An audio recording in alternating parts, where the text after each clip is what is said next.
سچ بتانا، مطلب جو بھی چیز حق ہے، جو بھی سچ ہے، جو بھی چیز اس کی جگہ ہے، جائے مقام ہے، اسی کو جو ہے بیان کرنا، اس سے پیچھے نہ ہٹنا۔ تو ہر شخص جو ہے ہمارے ہم ہر شخص اپنی ایک رائی ہے، جیسے کہ نبی کریم صلی اللہ علیہ وآلہ وسلم کی حدیث کا مفہوم ہے کہ تم میں سے ہر شخص جو ہے وہ رائی ہے، اور ہر شخص کو اپنی رائیت کے بارے میں جواب دہی جو ہے اسے ڈرنا چاہیے، اور اس کا احساس کرنا چاہیے ہم سب کو، اور اس کے لیے ہمیں جو ہے کوششیں کرنی چاہیے۔ تو دنیا کا بہترین کام انبیاء اکرام سے لیا گیا۔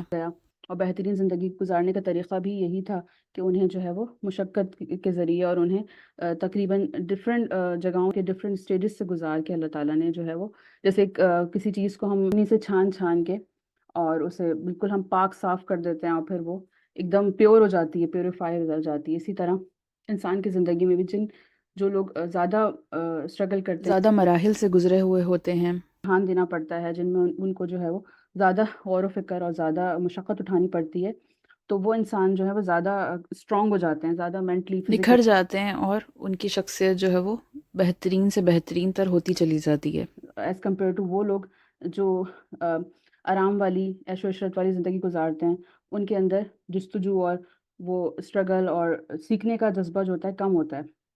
اسی طرح ہم اگر بچوں کو دیکھیں تو آج کل کے بچوں کو ہم نے بگاڑ دیا ہے، اتنی زیادہ ہم ان کی فرمائشیں پوری کرتے ہیں، اتنی زیادہ لاڈ اٹھاتے ہیں، اگر ایک کھانا ان کو پسند نہیں آتا تو ہم 10 کھانے ان کے سامنے رکھ دیتے ہیں، ان کو آپشنز دیتے ہیں، جس کی وجہ سے جو ہے وہ بچے بھی جو ہیں وہ بگڑ جاتے ہیں، اور ان کی کہہ کے ہم نے ان کی عادت بگاڑ دی ہوتی ہے کہ یہ نہیں تو وہ نہیں، تو ان کو اتنے ہم نے لاڈ دیے ہوئے ہوتے ہیں، تو اتنے پیمپرنگ بھی جو ہے وہ کبھی کبھی انسان کے لیے بہت زیادہ نقصان دہ ہو جاتی ہے، تو زیادہ پیمپرنگ بھی نہیں کرنی چاہیے۔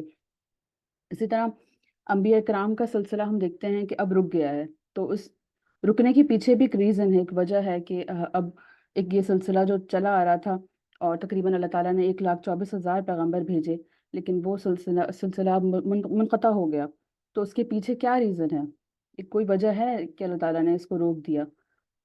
تو اس کے حوالے سے ہمیں قرآن میں ایک آیت بھی ملتی ہے، کون بتانا؟ کہ تم امت وسط ہو، مطلب درمیانی امت جی ماشاء اللہ، زبردست۔ امت وسط ہو۔ کنتم خیر امت اخرجت للناس تأمرون بالمعروف وتنہون عن المنکر وتؤمنون باللہ۔ نے بتا دیا ہمیں کہ تم بہترین امت ہو، جو سب لوگوں کی رہنمائی کے لیے اللہ تعالیٰ نے جن کو بھیجا ہے، بھلائی کا حکم دو، برائی سے منع کرو، اور اللہ پر ایمان رکھتے رہو۔ تو یہ اللہ تعالیٰ نے ہم پہ ذمہ داری ڈال دی ہے۔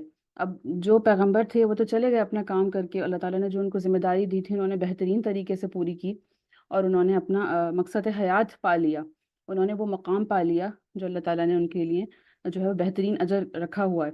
اب ہماری ذمہ داری ہے کہ ہم اپنا فرض ادا کریں، ہم اپنا تو ہم بھی زندگی کو اس طرز پہ گزاریں تاکہ اللہ تعالیٰ نے جو مومنوں سے وعدہ کیا ہے وہ مقام ہم بھی حاصل کر سکیں انشاءاللہ عز و جل۔ ہم پہ ڈپینڈ کرتا ہے کہ ہم اس کے لیے کوشش کرتے ہیں یا نہیں کرتے ہیں۔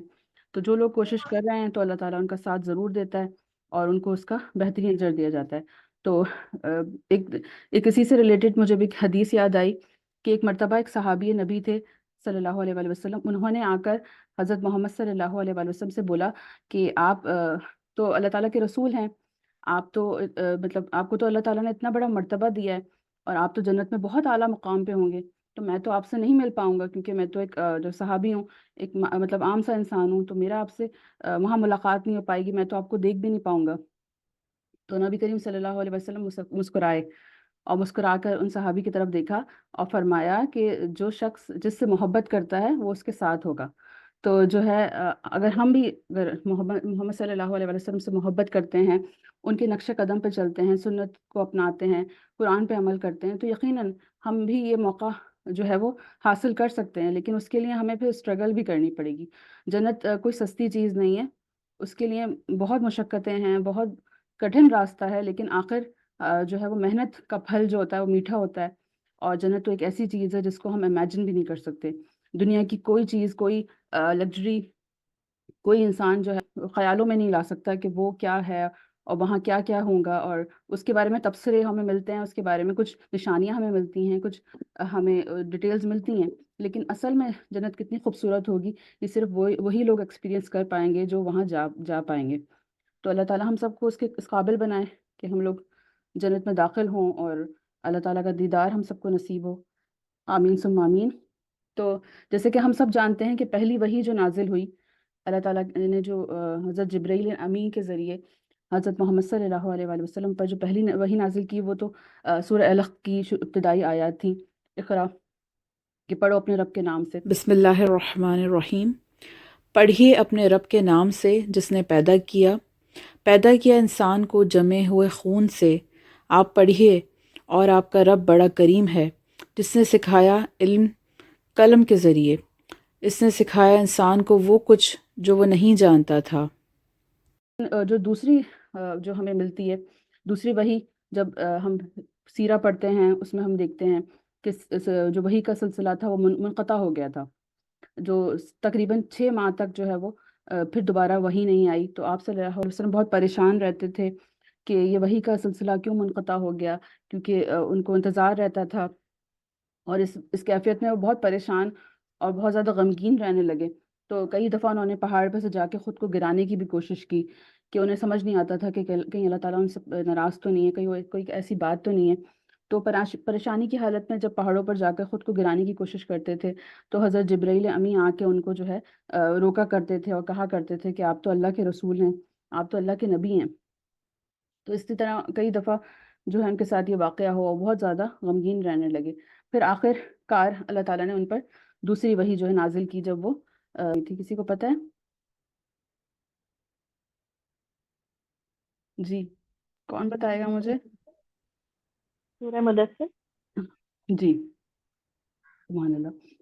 تو اللہ تعالیٰ نے جو ہے دوسری وحی نازل کی، سورہ مدثر کی ابتدائی آیات جو ہیں 1 سے لے کے 7 تک اللہ تعالیٰ نے پھر نازل فرمائی، جس میں یا ایھا المدثر کے بارے میں، کہ اے چادر لپیٹنے والے، اٹھ کر خبردار کرو اور اپنے رب کی پھر بڑائی بیان کرو، اور اپنے کپڑے پاک رکھو اور گندگی سے تو الگ ہی رہو، اور نہ کرو احسان زیادہ لینے کی غرض سے، اور اپنے رب کی خاطر صبر کرتے رہو۔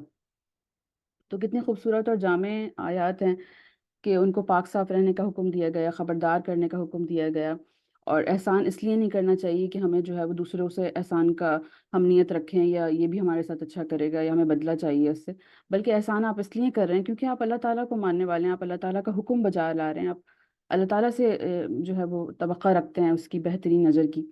اور جو ہے اسی طرح صبر بھی بہت امپورٹنٹ ہے، جیسے کہ ہم نے سورہ اسر میں پڑھا کہ وَتَوَاصَوْا بِالْحَقِّ وَتَوَاصَوْا بِالصَّبْرِ۔ تو یہ بہت ضروری ہے کہ ہم حق اور صبر کے ساتھ جو ہے وہ ڈٹے رہیں۔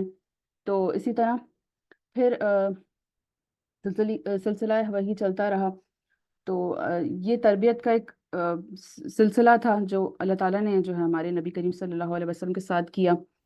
جو تیسری وحی نازل ہوئی وہ کون سی تھی؟ آپ میں سے کون بتانا چاہے گا؟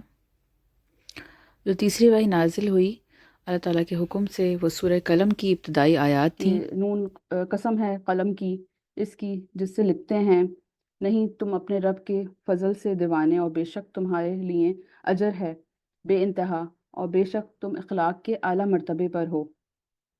تو یہ بھی ایک سلسلہ چلنا شروع ہو گیا، اور آپ صلی اللہ علیہ وسلم کو بشارتیں ملنے لگیں، کیونکہ لوگ ان کو دیوانہ، اور جب کوئی حق پہ ہوتا ہے، جب کوئی اچھا کام کرتا ہے، آپ اپنی سوسائٹی میں دیکھیں، اگر آپ کسی کو صحیح بات بھی کہیں گے تب بھی آپ کے مخالفت میں لوگ کھڑے ہو جائیں گے، اور آپ کو ٹونٹ ضرور کریں گے، رکاوٹ بنیں گے، اور ٹکراؤ ضرور ہوتا ہے۔ یہ ایک بالکل فطرتی بات ہے کہ ہم انسان ایک دوسرے سے بہت زیادہ مختلف ہیں، سب کے سوچنے کا زاویہ الگ ہوتا ہے، تو ٹکراؤ تو ہونا ہے۔ آپ نے یہ دیکھنا ہے کہ آپ حق پہ ہیں یا نہیں، آپ نے اپنی جو ہے وہ مطالعہ کرنا ہے اپنے بارے میں، اپنے اندر جھانک کر دیکھنا ہے کہ آیا کہ میں حق بات کر رہا ہوں، صحیح راستے پر ہوں یا نہیں۔ تو یہ بہت امپورٹنٹ۔ اس کے بعد چوتھی وحی جو نازل ہوئی وہ سورہ مزمل کی آیات تھی، اور یہی آپ کا اسائنمنٹ ہے انشاءاللہ نیکسٹ ویک۔ آپ لوگ چاہیں تو آپ خود پڑھ کر آ جائیں اس کو، ترجمہ تفسیر، اور ہم اس کو ڈسکس کر لیں، اور اس کے ذریعے پھر ہم اپنی ٹائم مینجمنٹ بھی انشاءاللہ سیکھیں گے۔ تو نیکسٹ سیشن آپ لوگوں کے لیے بہت امپورٹنٹ ہے، آپ لوگ مس نہیں کیجیے گا، اس میں ہم ٹائم مینجمنٹس کی ساری ٹپ بھی سیکھیں گے، اور سورہ مزمل سے ہم جو ہے وہ اس کا مطالعہ کریں گے اور سیکھیں گے۔ تو آپ میں سے سورہ مدثر سے کسی نے کوئی لرننگ پوائنٹ لیا ہو، یا آپ کو کوئی ایسی بات جو نہیں آپ نے سیکھی ہو، اپنی زندگی میں اڈاپٹ کی ہو، تو ضرور شیئر کریں تاکہ ہم سب ایک دوسرے سے سیکھ سکیں۔ کوئی پڑھ کر آیا سورہ مدثر؟ سب سے پہلے چیز ہمارے نبی کریم صلی اللہ علیہ وسلم کو سکھائی گئی تھی وہ نماز تھی، وضو کا طریقہ اور نماز پڑھنا. اور آپ کو پتہ ہے پھر آپ صلی اللہ علیہ وسلم سب سے پہلے جا کے نماز کس کو سکھائی؟ اپنی زوجہ کو، حضرت خدیجہ رضی اللہ عنہ کو انہوں نے سب سے پہلے نماز پڑھنا سکھائی. تو حضرت خدیجہ رضی اللہ عنہ ہماری امت کی وہ پہلی خاتون ہیں جنہوں نے اسلام بھی قبول کیا، نماز پڑھنا بھی سیکھی، اور جو ہے ایمان بھی پہلے لائیں. تو ایک خاتون کا، ایک عورت کا کتنا بڑا مقام ہے کہ اللہ تعالیٰ نے انہیں یہ شرف بخشا تھا کہ وہ پہلی تھیں جنہوں نے جو ہے صداقت کا بھی جو ہے وہ جو گواہی دی اور آپ صلی اللہ علیہ وسلم کو تسلی دی. اور وہ واقعہ اتنا خوبصورت واقعہ ہے کہ اس کو دل چاہتا ہے کہ میں بار بار پڑھیں، بار بار سمجھیں کہ کس طرح سے انہوں نے جو ہے وہ آپ صلی اللہ علیہ وسلم کو تسلی دی اور جو ہے وہ ایمان کی جو ہے وہ انہوں نے قبول کیا. تو بہت ہی خوبصورت واقعہ ہے. اور آپ میں سے اگر سورہ مدثر کے بارے میں کوئی بتانا چاہے تو ضرور ایڈ کریں. اس میں جو سب سے اچھی بات لگی مجھے سورہ مدثر میں وہ یہ تھی کہ ہر طرح کی پاکیزگی اختیار کرنی ہے.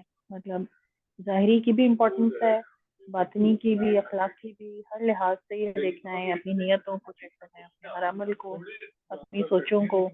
ماشاء اللہ، ہاں بالکل. اور اس کے علاوہ یہ کہ اس کے بعد یہ تھا کہ اس لیے بھلائی نہیں کرنی ہے کہ ہمیں کوئی بدلہ یا کوئی امید کسی انسان سے رکھنی ہے، بلکہ جس کی خاطر ہم کر رہے ہیں اور اپنی نیتوں کو خالص کرتے ہوئے اللہ کی خاطر نیکی کرنی ہے اور احسان کے درجے پر کرنی ہے، جی. اور اس کے بدلے کی امید بھی جی، احسان کیا ہے؟ احسان کی ڈیفینیشن کون بتائے گا؟ احسان کیا ہے؟ حق سے بڑھ کر دینا. اور الجزاء الإحسان إلا الإحسان. جی، احسان کی ڈیفینیشن اور کون بتائے گا؟ اور کس کو آتی ہے احسان کی ڈیفینیشن کیا ہے؟ احسان کی وہ ڈیفینیشن تھی جو حضرت جبرائیل علیہ السلام نے آپ صلی اللہ علیہ وسلم سے جب کوشچن کیا تھا تو تب انہوں نے بتائی تھی جی بتائیں. کہ تم ایسے نماز پڑھو کہ جیسے تم اللہ کو دیکھ رہے ہو، لگے اگر ایسے نہیں کر سکتے تو اس طرح پڑھو کہ اللہ تمہیں دیکھ رہا ہے. جی. اور ویسے نارمل زندگی میں احسان کیا ہے؟ ہم جو ایک دوسرے کے ساتھ معاملات کرتے ہیں اس میں احسان کیا ہوتا ہے؟ جو مجھے سمجھ آئی ہے قرآن کے کچھ مطالعے کے بعد، وہ تو یہی ہمیں سکھایا گیا ہے کہ ایک تو چیز ہوتی ہے کہ ہم نے بس یہ کیا کہ ہم نے حق جتنا کسی نے ہمارے ساتھ کیا ہم نے اس کا حق ادا کرنے کے اتنے بدلے میں کر دیا. لیکن احسان یہ ہے کہ اس سے بڑھ کر کرنا، اس کو احسان کا لیول کہتے ہیں، کہ اس سے بڑھ کر ہم کریں. جی بالکل، الحمدللہ ٹھیک بتایا آپ نے. احسان یہ ہے کہ جیسے کہ ایک بہت ہی خوبصورت سی حدیث ہے، آپ صلی اللہ علیہ وسلم نے فرمایا کہ جو تمہیں، اس کا مفہوم ہے کہ جو تمہیں محروم کرے تم اسے عطا کرو، جو تمہارے ساتھ برا کرے تم اس کے ساتھ پلٹ کے اچھا کرو. احسان یہ ہے کہ کوئی ہمارے ساتھ برا بھی کرتا ہے لیکن ہم اچھائی پہ ڈٹے رہیں، ہم اپنے آپ کو اس کے لیول پہ نہ لے جائیں، نہ ہم اس کو عدلے کا بدلہ دے رہے ہوں، بلکہ ہم جو ہے وہ اس کے ساتھ بہترین معاملہ کریں، جو ہم بہترین کر سکتے ہیں، جو ہماری لیول ہے کہ ہم اتنا افورڈ کر سکتے ہیں، اتنا بہترین انداز میں اس کے ساتھ رسپانس کر سکتے ہیں، تو آپ وہ بہترین معاملہ کریں. آپ یہ نہ دیکھیں کہ اگلے نے میرے ساتھ برا کرا ہے تو میں تو اب اس کے ساتھ کچھ اچھا کروں گی ہی نہیں، یا تو میں تو اس کے ساتھ پلٹ کر جو ہے وہ اسی طرح ریٹرن کروں گی جیسے اس نے مجھے کرا. بلکہ برائی کو اگر ہم ختم کرنا چاہتے ہیں تو ہمیں اچھائی سے ختم کرنا ہوگا. برائی کو کبھی بھی برائی سے ختم نہیں کیا جاتا. تو احسان یہی ہے کہ ہم جو ہے وہ برائی کا بدلہ بھی اچھائی سے دیں. اچھوں کے ساتھ تو سبھی اچھے ہوتے ہیں، بڑی بات تو جب ہی ہے کہ آپ بروں کے ساتھ بھی اچھے ہوں، آپ کا رویہ جو ہے ان کے ساتھ بھی جو ہے وہ نرم اور جو ہے وہ اچھا رحم کرنے والا ہو، نہ کہ صرف آپ جو ہے وہ گیو اینڈ ٹیک میں لگے رہیں جیسے دنیاوی معاملات میں چلتا ہے کہ ہر کوئی جو ہے وہ سوچتا ہے کہ یہ تعلقات تو صرف اور صرف جو ہے وہ مساوات کے لیول پہ رکھے جاتے ہیں، اپنے اسٹینڈرڈس کے حساب سے ہم چلتے ہیں. ایسا نہیں ہونا چاہیے، بلکہ جو ہے وہ اگر کوئی آپ کے اسٹینڈرڈ کا نہیں بھی چل رہا ہے آپ کے اکارڈنگ، وہ آپ کے ساتھ برا بھی کر رہا ہے، لیکن پھر بھی آپ اچھے بنے رہیں اور آپ جو ہے سنت کو اپنائیں. کہ ہمارے نبی کریم صلی اللہ علیہ وسلم کی سنت ہے کہ انہوں نے دشمنوں کو بھی معاف کر دیا اور انہوں نے ان کے ساتھ بھی کبھی برا سلوک نہیں کیا. جنہوں نے جو ہے کفار نے کتنے ظلم ڈھائے لیکن پلٹ کے جو ہے کبھی ان کے ساتھ وہی رسپانس کبھی نہیں دیا گیا، بلکہ ان کا بہترین کے ساتھ، نرمی کے ساتھ اور اچھائی کے ساتھ، بھلائی کے ساتھ جو ہے وہ رسپانس دینا چاہیے. تو یہی احسان ہے. اللہ تعالیٰ ہم سب کو اس کی توفیق عطا فرمائے، ہمارے دلوں پہ، ہمارے عمل میں جو ہے وہ اس کو شامل کر دے اللہ تعالیٰ. آمین ثم آمین. تو مومن ہمیشہ مومن ہی رہتا ہے، چاہے اس کے ساتھ کوئی برا کرے اچھا کرے. یہ مومن کبھی جو ہے وہ اپنے آپ کو گرنے نہیں دیتا، اپنے لیول کو، اپنے آپ کو مینٹین رکھتا ہے، اپنے سوچوں کو. اور جیسے ابھی نازنین نے بہت اچھی بات کی کہ پاکیزگی صرف لباس کی پاکیزگی نہیں ہوتی کہ ہم بیرونی طور پہ پاک ہو جائیں، وضو کر لیں، ہم صاف ستھرے کپڑے پہن لیں، بلکہ پاکیزگی آپ کے اندر کی پاکیزگی بھی ہوتی ہے، آپ کی روح بھی پاکیزہ ہو، آپ کی سوچیں بھی پاکیزہ ہوں. جیسے حضرت علی رضی اللہ عنہ کا قول ہے کہ مومن جو ہوتا ہے اس کی فکریں بھی پاک ہوتی ہیں. جب وہ تنہائی میں ہوتا ہے تب بھی وہ پاک ہی ہوتا ہے. ہم جب اکیلے ہوں تب بھی ہم پاک ہوں، ہماری سوچ کسی ایسی طرف نہ جائے، ہمارے سوچ کا زاویہ کبھی ایسا نہ ہو کہ ہم سوچیں کہ کوئی تو ہمیں نہیں دیکھ رہا، ہم تو کچھ بھی کر سکتے ہیں، ہم تو کوئی بھی چیز دیکھ سکتے ہیں، کچھ بھی کام کر سکتے ہیں، بلکہ ہم تب بھی ہمارا جو ہے وہ لیول ایسا ہو، ایمان کا لیول ایسا ہو کہ پاک ہو. جیسے کہ حضرت انس رضی اللہ عنہ کا بہت خوبصورت واقعہ ہے. بہت خوبصورت صحابی تھے اور بہت زیادہ علم کے لیول پہ، ہائی لیول پہ تھے. حضرت عائشہ رضی اللہ عنہ کے وہ اسٹوڈنٹ رہے تھے اور ان کے پاس لوگ آیا کرتے تھے علم سیکھنے. اور ان کے حوالے سے بہت مشہور واقعہ ہے کہ ایک خوبصورت عورت تھی. اس نے کہیں سے سنا کہ حضرت انس رضی اللہ تعالیٰ عنہ بہت ہی پرکشش شخصیت کے مالک ہیں، حسین و جمیل ہیں اور عبادت گزار ہیں اور علم و حکمت رکھتے ہیں، اور لوگ ان سے جو ہے وہ بہت متاثر ہوتے ہیں. میں نے کہا میں ان کو چیلنج کروں گی اور میں ان کا دین جو ہے وہ ان کو اپنے دین سے پھیر دوں گی. تو اس نے جب ان کو جا کر دیکھا تو وہ بھی جو ہے وہ ان سے متاثر ہو بغیر نہ رہ سکی، اور وہ ان کے پاس جو ہے وہ جایا کرتی تھی، اور اس نے کئی بار کوشش کی کہ وہ جو ہے وہ ان کو متاثر کر سکے، لیکن وہ کبھی بھی اس کے حسن سے متاثر نہیں ہوئے، یہاں تک کہ جو ہے وہ اپنی کوششیں میں ناکام رہی. کہ آخر کار وہ جو عورت تھی وہ ایمان لے آئی. اس نے جب دیکھا کہ یہ اس شخص نے تو کبھی نظر اٹھا کر بھی نہیں دیکھا، حالانکہ وہ اتنی خوبصورت تھی اور وہ جب بازار سے گزرا کرتی تھی اس کے پیچھے لوگوں کی لائن لگ جاتی تھی. لیکن جب اس نے اتنے، آپ کا ایمان کا لیول ایسا ہو کہ لوگ آپ کو دیکھ کر ایمان لے آئیں، آپ کو دیکھ کر شیطان جو ہے راستہ بدل لے، آپ کو دیکھ کر برے لوگ بھی اچھائی کی طرف راغب ہو جائیں. اور جیسے کہ ہمارے پیارے نبی کریم صلی اللہ علیہ وسلم کی حدیث ہے کہ تم میں سے بہترین انسان وہ ہے جس کو دیکھ کے خدا یاد آ جائے، جس کو دیکھ کے اللہ یاد آ جائے. تو ایسا بننا ہے ہمیں کہ ہمیں دیکھ کے اللہ یاد آ جائے، بلکہ ہمیں جو ہے وہ لوگوں کو دین کی طرف اسی طرح ہم راغب کر سکتے ہیں کہ ہمارا کردار بھی پاک ہو، ہماری سوچ بھی پاک ہو، ہمارے عمل بھی پاک ہو. تو اللہ تعالیٰ ہمیں اس کی توفیق دے. آمین ثم آمین.